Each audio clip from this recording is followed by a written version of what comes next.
Before we start today's video, I just want to say, holy shit, thank you everyone who watched, liked, and commented on my I'm getting cancelled video. It meant a whole lot to me, and I actually read all the comments. Again, thank you everyone who had my back.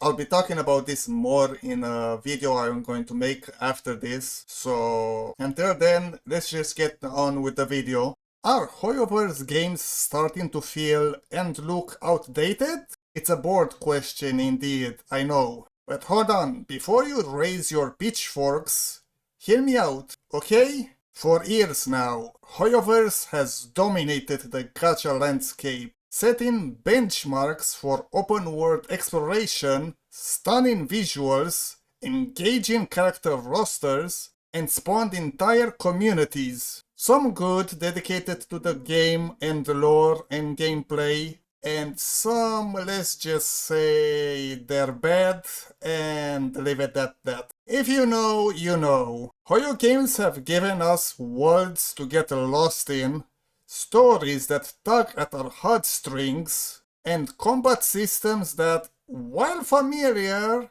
have always felt polished and engaging. But recently, however, a new big wave of contenders have emerged, each bringing fresh ideas and pushing the boundaries of what we expect from our favorite anime gacha waifus and games. So let's break it down and see if the old champion is truly showing its age or if they're still shining bright. First things first, however, let's give credit where credit is due. Genshin Impact, since its launch, has captivated millions, if not hundreds of millions, with its breathtaking open world of Teyvat, its vibrant elemental combat, and a cast of characters so charming you just can't help but pull for them. Trust me, I've been there.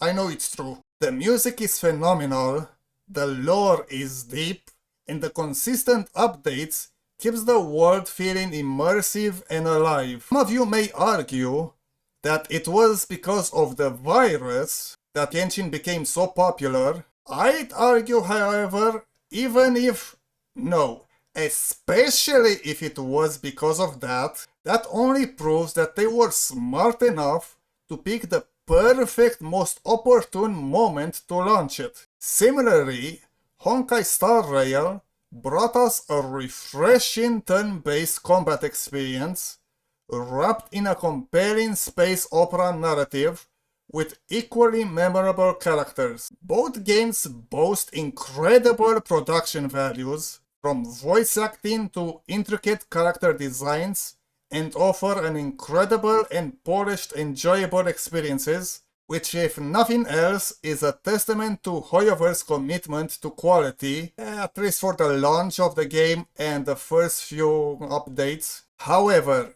even the brightest stars can have their dimmer moments. For Genshin, many players feel that the stamina system can be very restrictive, and the end game, if you can even call it that, while challenging, can sometimes feel like a chore to do. The increasing amount of characters that just hold the place of quality of life improvements, the core gameplay that hasn't seen any radical innovation, or any innovation for that matter since launch, Honkai Star Rail, while an excellent game in its own right, offers a more linear exploration experience compared to his older brother Genshin's vast open world, and let's be honest, the gacha mechanics in both, especially HSR, can still feel like a cosmic gamble at times. But now, what happens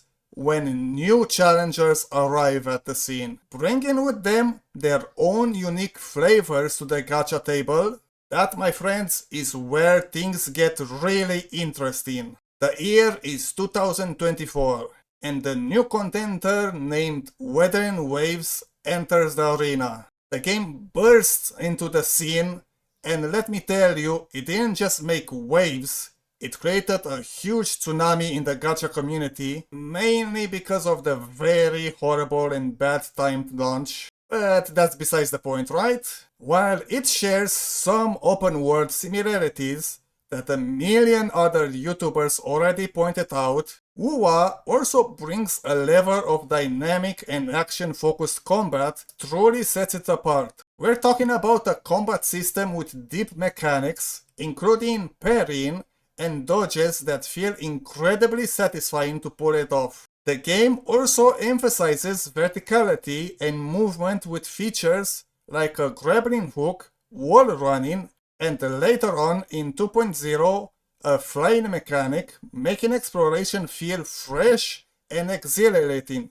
And none of these are tied down to a character specifically that you have to roll for. Let's not forget the monster taming, aka ecosystem, which adds a whole new level of combat customization. It's a more challenging and skill-based experience, offering a distinct alternative to HoYo's simple stat checking or element check combat. Speaking of taming echoes, I'm surprised Nintendo didn't sue them for it, like they did Palworld, but then again I guess WoWA is not a direct competition that might force them to innovate and actually come up with a new decent Pokemon game. The next contender to step into arena is Silver Palace, a game that takes us on a completely different journey. Imagine a prosperous metropolis with a stunning Victorian aesthetic, where magic and machinery coexist. This isn't just your typical fantasy open world though, it's more like a certain magical index, but without the annoying index and with a lot more Victorian architecture. Silver Palace puts you in the shoes of a detective, investigating crimes and uncovering hidden truths. What's truly exciting is that the main character is fully voiced. I know, shocking, right? Unlike the other gachas, it's a very welcomed change from the silent protagonist we've all seen. Powered by Unreal Engine 5, the visuals are absolutely breathtaking, and the anime-style characters engage in flashy and immersive combat. It's a unique blend of mystery, urban fantasy, and action that offers a fresh narrative approach. And last but certainly not least, our latest contender that just arrived moments ago and steps into arena is Rewinding Cadence, a game that truly plays with time and fate. Not that fate. No one should be playing that fate. That's hell you're stepping into, brother. Trust me on this. I've been there.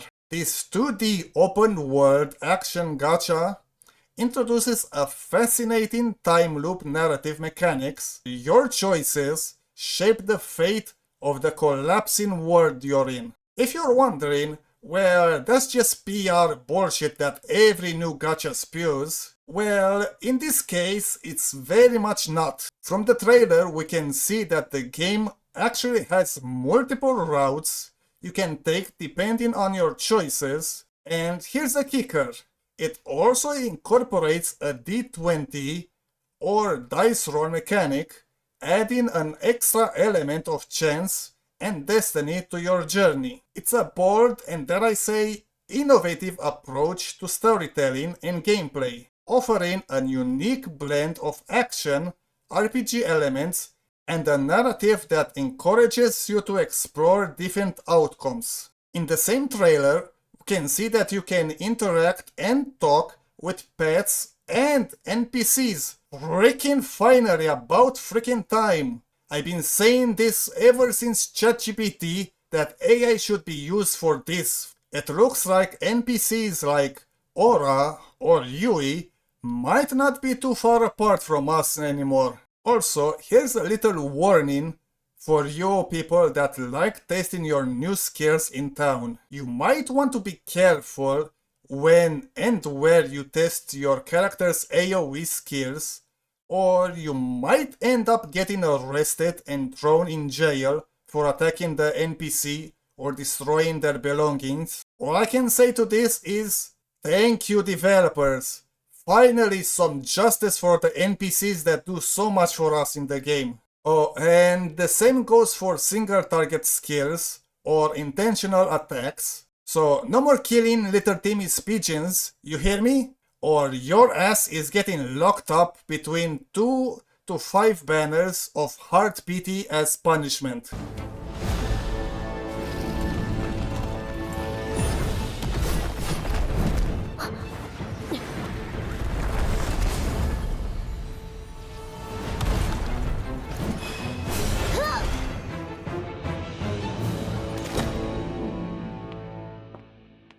违规远道而来的朋友们，尊重他人财产，切勿模仿以上行为。归还者，我们出道吧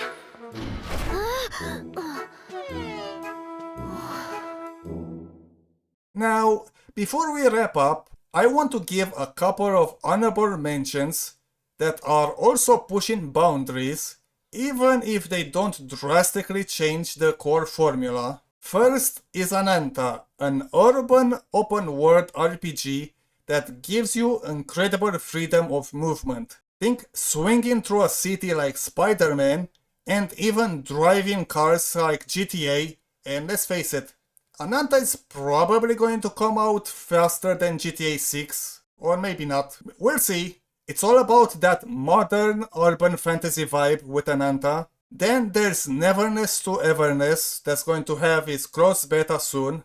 Yet another supernatural urban open world RPG paired with Unreal Engine 5, focusing on a city filled with anomalies and stunning visuals. While they might not reinvent the wheel, they certainly add exciting new flavors to the genre. If you want to know more about these games, I'm going to link you in the description to a video that goes in far more details than I did here. So here we are back at the question asking, are HoYo games starting to look and feel outdated? Well, I think it's less about them being outdated or feeling outdated and more about the genre evolving. HoYoverse has indeed set a high bar, that's for sure, but now other developers are coming and building upon that foundation, introducing new mechanics, new unique settings, and innovative storytelling.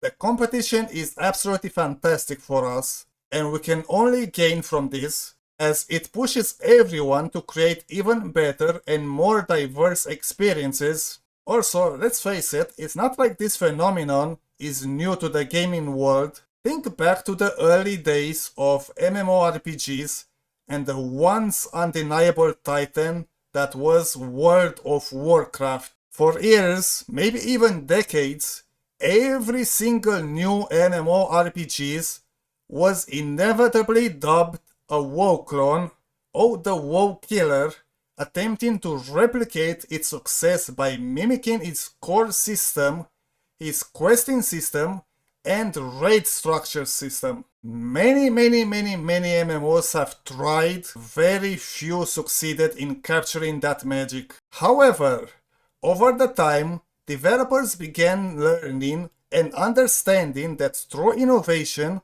wasn't just about copying, but also about learning from WoW's strengths, its flaws, and improving them, all while forging their own path and identity. Games like Guild Wars and Guild Wars 2, with its dynamic events, Elder Scrolls Online, with its rich lore and player choice, or my favorite, Final Fantasy XIV, with its compelling narrative and community focus, all found their own identities by offering something different, something more than just another WoW clone.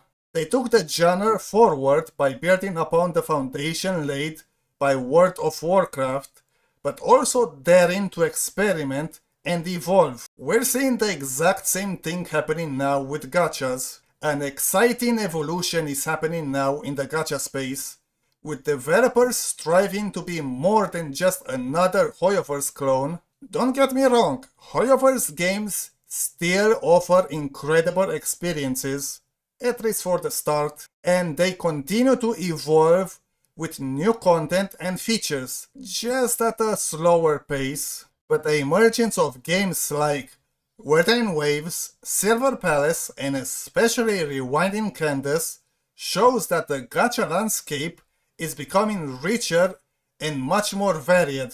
It's a very exciting time to be a gacha gamer, or a gamer in general, with so many incredible worlds to explore and adventures to embark on. The future of gacha gaming looks brighter and more varied and amazing than ever before. If you enjoyed this deep dive, make sure to hit that like button, leave a comment with your thoughts on the future of gacha games, and subscribe for more exciting content. And as always, may your gachapurs be blessed.